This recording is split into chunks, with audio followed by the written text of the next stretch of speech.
বন্ধুরা, আপনারা কেমন আছেন? সামনে আসিতেছে শীতকালীন অবকাশ, অর্থাৎ ছুটি। ছুটি মানে ঘোরাফেরা, আনন্দ।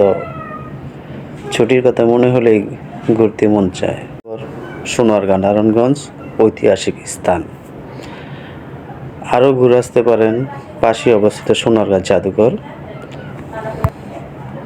পদ্মা সেতু, পদ্মা নদীর তীরে অবস্থিত জাজিরা পয়েন্টে। নদীর পাড়ে ঘুরলে একরকম অনুভূতি আসে, শান্ত, নিবিড়, সুন্দর, মনোরম। নদীর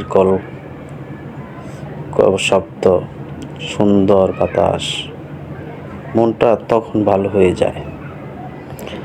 আপনার পরিবার সহ বাচ্চাদের নিয়েও ঘুরে আসতে পারেন নদীর ধারে। না বললেই নয়, বার্ষিক পরীক্ষা শেষ হলে আমাদের ছেলেমেয়েরা তাদের মামা বাড়িতে, নানার বাড়িতে যাওয়ার বায়না ধরে। নানান রকম পিঠা, সুন্দর ভিডিও নিয়ে আসবো। ধন্যবাদ সকলকে।